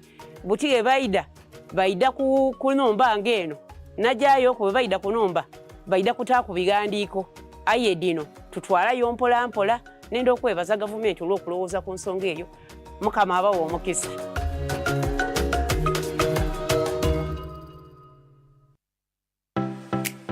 UBC is the national public broadcaster. We educate, inform, entertain, and inspire our audiences. You can watch us on free-to-air channel 001, DSTV channel 282, GoTV channel 371, Star Times channel 201, Zuku TV channel 20, and Azam TV channel 350. Even when your subscription expires, you can still watch UBC for free on your pay TV platforms.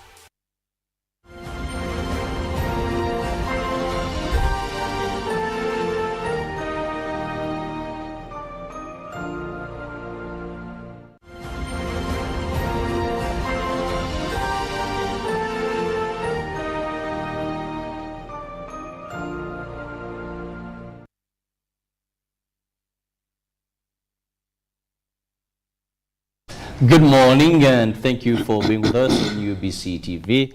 Welcome to Good Morning Uganda Agenda. Now I must thank you for those of you that started your day with us from 6:30 and are still watching. But in case you've just joined, well, this is our daily morning show. From 6:30 we are here throughout to 10. And please kindly make it a date with us so that we can spice up your mornings, but more so for you to be able to be a very informed person, because we ensure that we give you a full packaged meal of information, education, and a bit of entertainment. I'm Robert Chirabonyo Internal, and this morning we are going to be talking education. And what are we emphasizing on? The basic or minimum qualification of a teacher. Well, recently we saw the Ministry of Education putting a degree or a bachelor's as the minimum qualification for a teacher, going down to pre-primary, what many of you call nursery school. And joining me to discuss this is a person I've known for quite some time, very passionate about the education sector, a professional teacher, a man who has been in the education system of this country on individual basis or private, and happens to be the General Secretary of the Uganda National Teachers Union, Philbert Baguma. You're most welcome, Philbert. Thank you, sir. How have you been? The last time Philbert was making headlines was when you were opposing the increment of science teachers leaving the arts teachers. And well, there it was a hard debate. But yes, finally you lost the battle. Otherwise, how are things been moving? We didn't lose the battle. The battle is still on, and even those who took the decision must be having sleepless nights, because it is not a good story to tell, realizing what is taking place in the school environment. And therefore, we cannot say the battle is lost. We are at it until it is done. I love the hope and the courage. You're at it until it's done. Yes. Well, now let's go straight to today's topic. Yes. Philbert, we know many people are teachers, not because they want. Yes. And this is a fact. When I was in school, we had the teacher training colleges, TTCs, and many people would tell you if sometimes the cost of other courses, by then I think TTCs were either free or something like that. And we had a small wolf saying, please teachers, don't take me rude. Eh? I'm just presenting things as they were. Philbert, you know that TT. As you had them. As I had them. TT, you know that, how that thing we used to call it? Tatataina. Sente. And that would branch into teaching. If everything has become a problem, and we know, go to TTC, teacher training colleges. I don't know why, either they were cheaper or something, I didn't bother to find out. So many ended in this profession. And worse, it wasn't a very good paying profession. Not until now. However, it was a very dignified profession. Teachers were not people who used to earn so much, but they had that respect in society and community.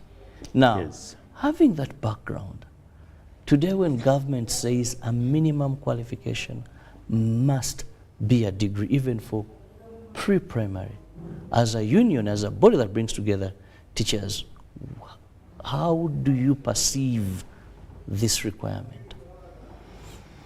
Yeah, thank you very much for beginning from that notion. First of all, you are here because you went through the hands of a teacher. And that's why our motto is, because we are, the nation is. Without teachers, you cannot boast of anything in the country, including any development. Now, for years, the teaching profession has been demeaned because of the socio-economic status. And this has gone on for time. It is only in the teaching profession where there is no regulation. Someone can masquerade to be a teacher for years, and the person is not God. If you go to these private schools, they will pick anybody and go to pretend to be teaching, and that's all. Unlike other professions. Now, in 2019, it was on 1st April, when the cabinet passed and approved the National Teacher Policy. This National Teacher Policy is meant to professionalize the teaching. We are supposed to see the teaching profession graduating from where it has been for centuries to the status of other professions, because the teaching profession is the mother of all professions. But it has lagged behind all other professions for all these years. And therefore, one wonders why people are basically reasoning the way they reason without looking at the issues.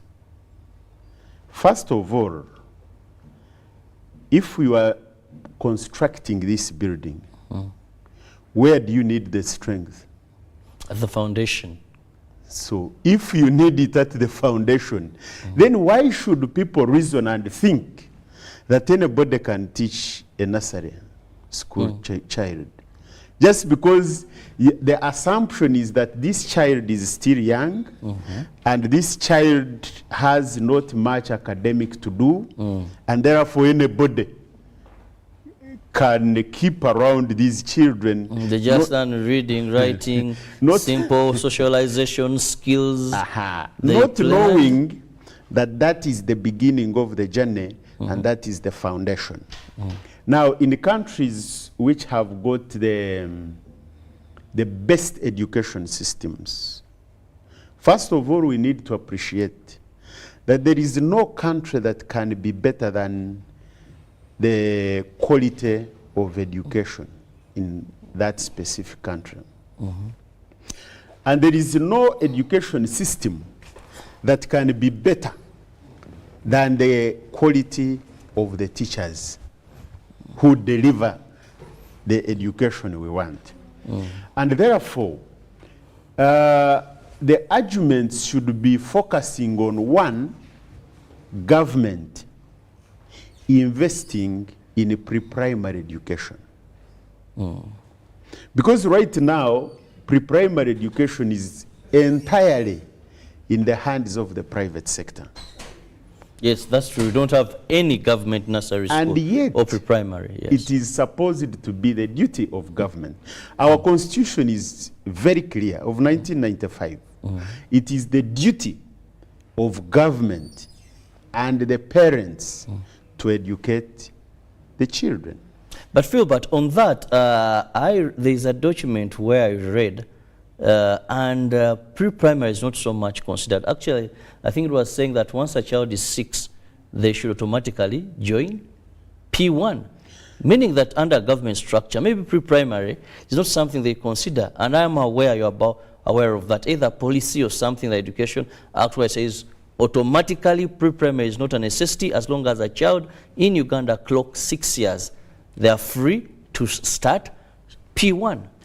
That is dodging responsibility. 6 years is the entry point for P1. Yes. But I am telling you that... And there shouldn't be any requirement whether this child study. And I remember there was an headmaster of a certain government primary school who tried to, that's when these came out, the documents were produced, who tried to say, children, you must look at your nursery school and all, and they said no. But it's clear in the education, I think it's education policy, you have a document. Education Act. Education Act. Now. That's where it is that you cannot deny or demand evidence of nursery school. As long as the child is 6 years, they must straight go to P1. Obviously, you cannot demand what is not provided for.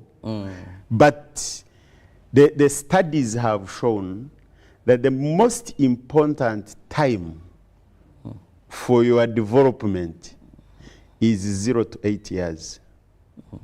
And therefore, if you don't get a firm foundation during those years, then you are finished.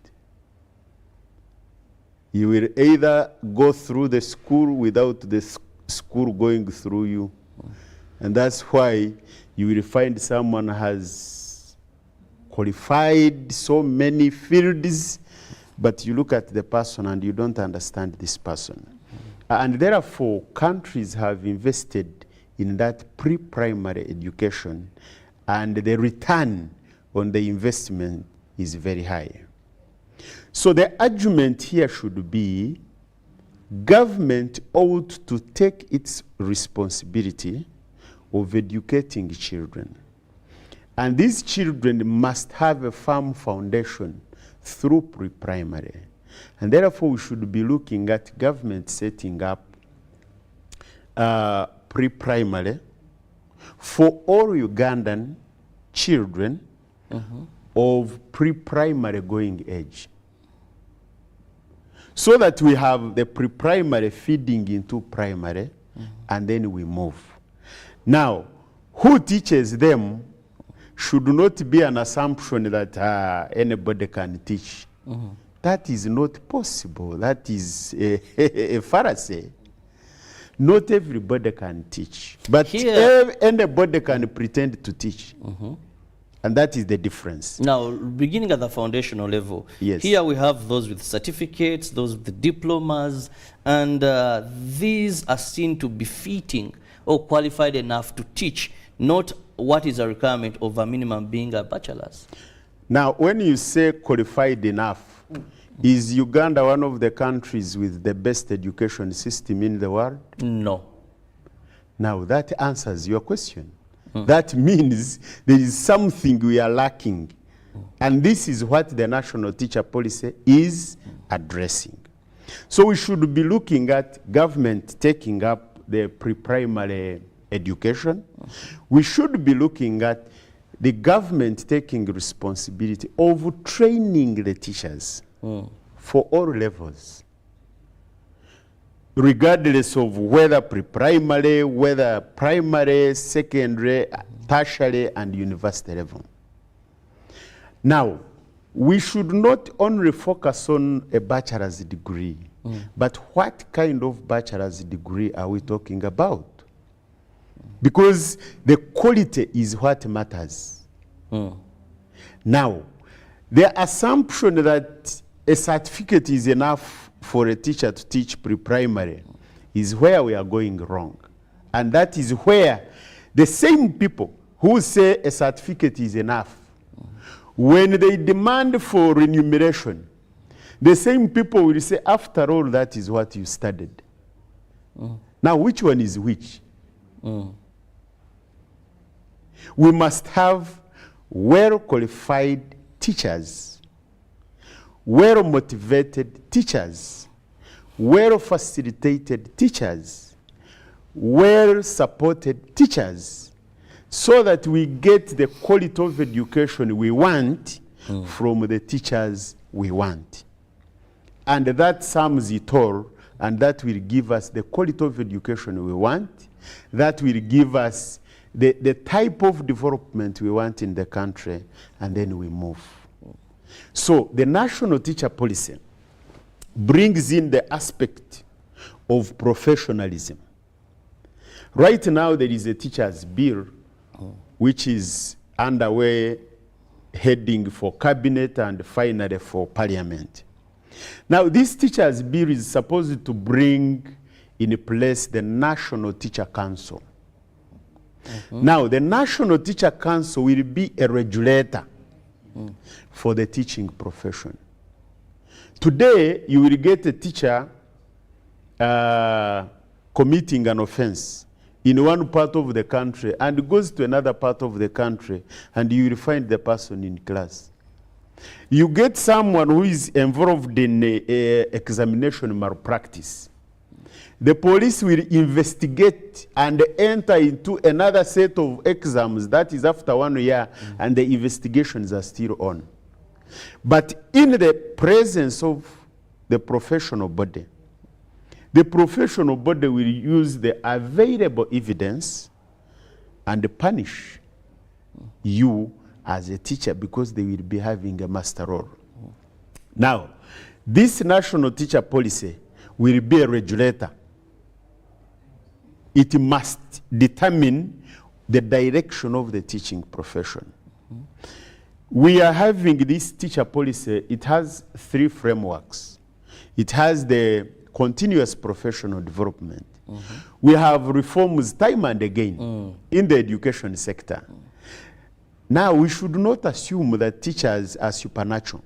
That they automatically adjust. You are supposed when you to talk take about them. the new lower secondary curriculum. Yes. So a teacher is a teacher, and there is nothing new. They will just they can just adjust and begin teaching. Yes, but you are supposed to go through a refresher training on the new content. Even when the content is the same, you are supposed to be refreshed, because times change and information changes, and therefore you are supposed to be updated. Now our viewer, being refreshed and upgrading are 2 different things. Yes, they are 2 different when we talk things. about being refreshed, is like when you had the new lower secondary curriculum, where we saw some teachers, though also that still has issues. Yes. Some teachers who even don't understand up to now what it's all about. If you have recently not, UNEB was demanding for this assessment. if you have not trained them, then you shouldn't be demanding from them. Because you cannot give what you don't have. Yes. The mere fact that I am a trained teacher doesn't mean that every reform that comes will fit into the content and the methodology I have. So there must be trainings, and this should be continuous. That's why we have it as continuous professional development. Even when there is no reform, teachers should come. You get new knowledge, you get new ways of doing things because it is dynamic. Now, that's one framework. We have the second one, which is the teacher incentive framework. Teachers are unsung heroes. They do a lot with less or no recognition. If you go to every local government, if you go to the Ministry of Education and Sports here, we have a rewards and sanctions committee. But every time they meet, they are sanctioning. Now, one wonders, if you are looking for those who are not meeting the expectations, why doesn't the eye see those who are exceedingly doing better and then reward them so that they also get motivated? Now, that is the second. The third one is the social dialogue framework. Teachers go through a lot at school level, at district level, and through all levels. And therefore, sometimes these issues go unattended to, simply because sometimes the responsible officers do not get the right information. So the social dialogue is supposed to bring out these issues on the table, discuss them. Those which should be sorted out at school level are sorted out. Those at the district level are sorted out. Those that need policy formulation, those that can feed into policy formulation are recommended to that effect. Now, Baguma, having given us hopes in the teachers' bill that will address these challenges, still we focus on the minimum requirement. Yes, in your view, you're very right, and you said we can't say that at the foundation level it is okay. We must have these people have these bachelors. But we know that this is a profession, maybe until of late, for us brothers that science, those who are teaching sciences. A teacher of today, when you talk about a teacher, I ran to Kotido, I ran to Nakapirit, I ran to the far west, where I've interacted with these teachers, some in a very pathetic situation. Yes. Teachers under a tree. You look at the teacher, they narrate what they go through, and now they must upgrade if they are to stay in the profession. Even if you say there was a grace period of 10 years, for you feel bad, it is okay. And many of these. But this teacher who earns as little as you know. Yes. What is left of them? This teacher who even strives to have a meal at school. Yes. What is left of this teacher? In a short, because one would say 10 years is a very big period. What is there for them to ensure that they stay in the profession and not walk out of the profession? I like the passion you are saying this with. First of all, that is where the discussion should be. The discussion shouldn't be leaving this teacher in that pathetic situation because you tend to sympathize with him or her and therefore say, for now, you keep in that situation. The discussion should be, one, government should increase public education funding so that those who are teaching under trees also have infrastructure. So that where we don't have scholastic materials, they are there, they are made available. We should be thinking about how do we support this teacher to upgrade and get online to fit within the current situation. But if we pretend to sympathize with this teacher, then we are, in other words, saying keep there because you even don't have the money to go and upgrade. And that will be unfortunate. We only need to bring out strategies. Can we have the government putting in place a fund that this teacher who is in that pathetic situation can utilize the opportunity and go for furthering education and come and give the quality of education we all want to see in this country. Other than saying this teacher is in a miserable condition, if you say go for further studies, you are making matters worse. In fact, the thinking like that is continuing to ditch education and the status of teachers in the community and society where they live. We should be looking at the teacher is in a pathetic situation. How do we support this teacher to go and further education, come back and provide the quality of education we want to see in this country, and help this innocent learner? Because if we look at this situation and we nurse it, we massage it, and say, oh, no, according to what the teachers get, they cannot further their studies, then we are in essence saying the teachers should remain in the current situation, and which will be unfortunate for both the teachers and the country at large. We need to bring out this teacher, support the teacher, provide opportunities for this teacher to tap into and go for further studies, and then we get the quality of education which we want to see in this country. Well, you can be part of the topic of discussion this morning by simply sending us a text message or a WhatsApp message on the number on your screen. Please kindly do that, and in time, so that my guest can have enough time to respond to those questions or observations or concerns. Now, we are looking at the education sector, improving the quality of our teachers, having a bachelor's or a degree as the minimum qualification for one to be able to teach, including pre-primary. And Philbert is saying we should have all it takes to help this teacher acquire the necessary qualification. But now, Philbert, how do we do this? I must say I've seen Ugandan teachers, I've seen the union, the body that brings them together, that is the National Teachers Union, struggle so much to make breakthroughs on a number of issues.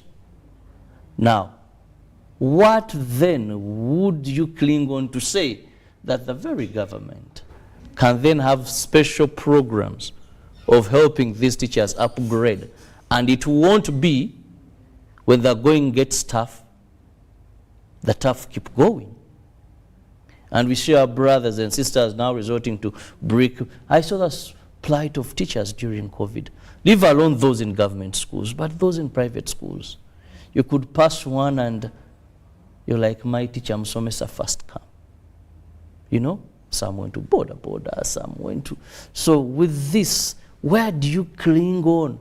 You've had struggles here and there, even where maybe sometimes one would think funds would readily be available. As long as the government we serve tells Ugandans that education is one of the priority areas they are looking forward to, then we expect the same government that approved this policy to dance the tune and walk the talk. And therefore, the discussion should be improving the quality of education. Now, you cannot improve the quality of education without looking at the quality of the teachers to implement this quality which you want. And that is where we should be focusing, not focusing on where do you want the teachers to get the money. This government has made provisions for all other categories. And therefore, education is not something that we should ignore just because we want the education to be the way it is. If we have to refocus and look at development, whether human capital development, whether any other form of development, then we must refocus on the education in the country and look forward to getting quality education through quality teachers. Well, let me read some of the messages. I have, good morning, Mr. Nyonyitono. I am proud of that Ugandan patriot and strong-willed Mr. Baguma. Bravo. I like the curtain raiser for your discussion. Pre-primary and primary stages have been defiled, as hence the poor inception output of graduates. My child used to go to Nakasero for pre-primary, and for 2 years, all they knew was how to sing Ekitiibwa kya Buganda and tours out of school, but could hardly read the alphabet or write their name. Andrew in Kisoro. That is Andrew. Thank you for your message. Now, Mr. Baguma, talk about the salaries of primary school teachers. This is Rubega. Okay, Rubega. And looking at a few texts here, this is Fahad. What are the basic requirements of a teacher should be having? Still, good morning, Chirabo. This is Ocheng Daniel from Iganga. I think the basic requirement for teachers, mainly new lower curriculum, is digitalization, because the world now is running digital to change mindset of students. And a quick one also, this is Ben Dikito from Lila. I do support your visitor for his brilliant idea. On top of that, if government does not support, then learners are at risk. Let's look at those few for now. Yes, thank you very much for those compliments and for those ideas being brought forward. Like I told you, we must look at the education we want. And the moment we don't look and emphasize at the education we want, then all other issues concerning development should be foregone. Because we must have the type of education. Uganda is a signatory to Sustainable Development Goals. Now, Sustainable Development Goal number 4 talks about the type of education we should have by 2030. This is the education that is all-inclusive, that is equitable. Like you are talking of a teacher in a pathetic situation in Kabongo.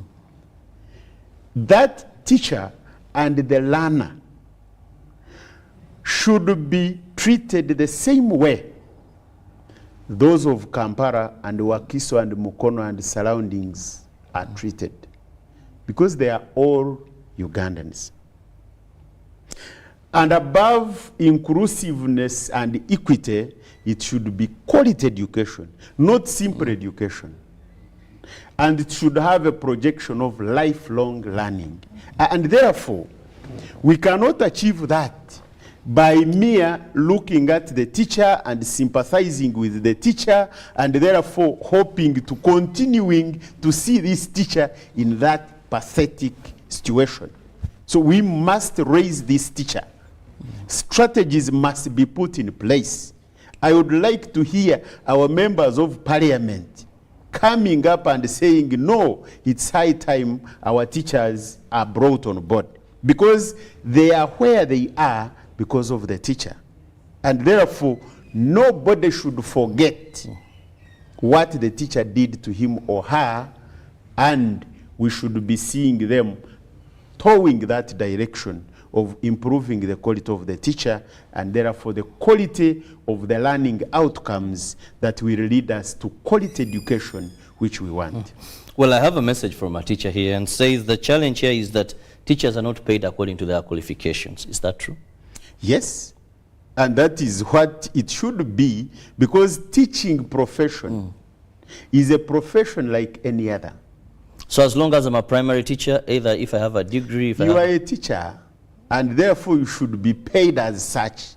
The current situation is that the teacher you are talking about, who is in a pathetic situation, even if you have a PhD, as long as you are teaching in primary, you are paid in U7 or U6. And that undermines... That does not inspire them. How? Because I'm a primary teacher, even if I have my master's, I'll still get the same amount. And will you be happy? Where will you derive the motivation to do your work with passion? And that brings us to the other notion you started with, where you were saying most teachers are in the teaching profession not by choice. Because what should attract them? Is it seeing their father, who is a PhD holder, but cannot be paid as such? Is it seeing their father, who has labored to educate himself, the mother, who has labored to educate herself, using meager resources, hardly earned, and you get a bachelor's degree, and you are not paid as such, and you continue to be paid as a grade 3 teacher? And therefore, it's high time that we now go to facts and ideal situations than diverting the society and bringing petty issues. We are in the 21st century, and therefore our thinking and reasoning must suit the 21st century. We are no longer in those past days. Let us not continue living in the past. Now, as you wind up, what is your message to teachers who are worried at such a time over this? They don't have the minimum proposed qualification. Maybe they have certificates, they have diplomas, and this news is something that really is giving them sleepless nights. Nobody should get sleepless nights over this. First of all, there is a number of teachers who are in the bracket of 10 years to reach 60 years. Then you don't need to strain yourself that you are going to look for further studies because you are in the evening of going home. Once you clock 60, and you're out therefore, of the teaching profession. by the time we come to this, you are there or you are nearer there. But to those who are young in the profession, the world is moving. And therefore, we must move with it. We cannot continue living in the past. What used to be there is no longer here. The teacher used to be the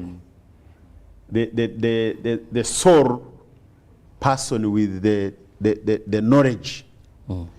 But the current teacher is a facilitator of the teaching learning process.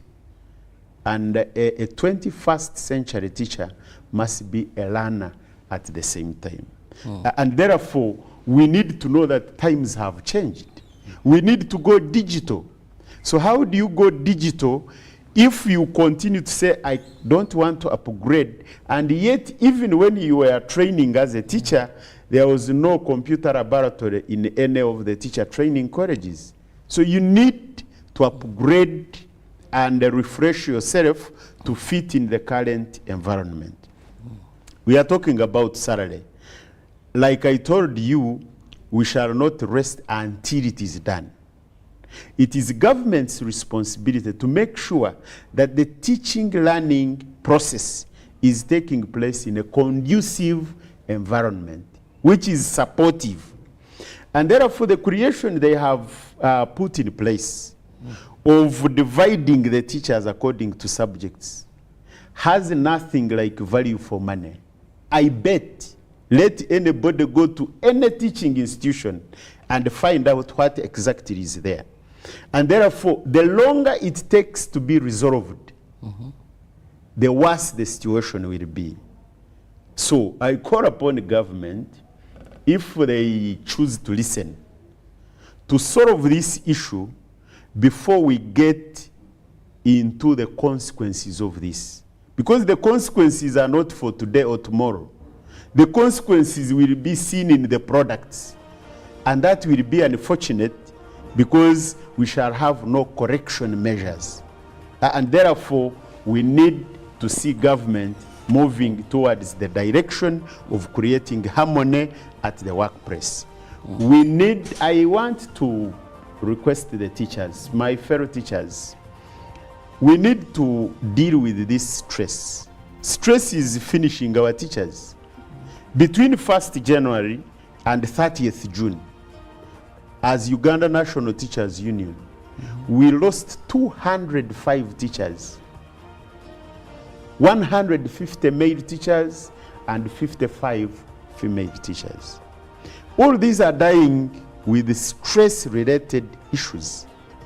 What is causing the stress? The environment they are working in, the situation they are in. And therefore, we need not to say government is contributing to the death of these teachers by creating hostile environments, by dividing the teachers along these lines. Well, time is not so much on our side, but at least I know that one of the things government has done is inject money in your circle. And also for the private teachers, I don't know if they received what they were given, because that had issues with handling the fund. It is a lot of money. But for those on the side of Uganda National Teachers Union, they have a circle, and the government, through His Excellency, keeps on injecting some good money. We still demand 9 billion, 317 million from Uganda Microfinance Support Center. Well, your money had first gone money before you were that was organized. given to them in 2013, 14, 15 financial years. We need our money. Microfinance Support Center must give us our money. It is ours. Well, Phil, but thank you so much for your time, and thank you very much, our viewers. The messages are so many, and they're still coming. We've been looking at improving the quality of our education, but first prioritizing the teachers, the minimum requirement being a bachelor's degree. Well, see you in the next hour. Ruben is here to take you through sports. Have been with Philbert Baguma, General Secretary, Uganda National Teachers Union, this lovely morning. Good morning.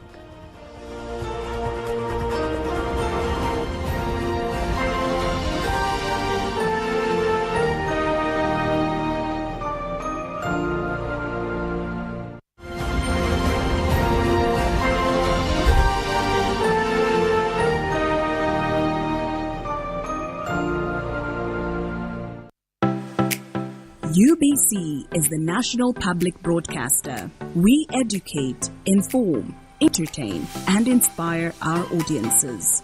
You can watch us on free-to-air channel 001, DSTV channel 282, GoTV channel 371, Star Times channel 201, Zuku TV channel 20, and Azam TV channel 350.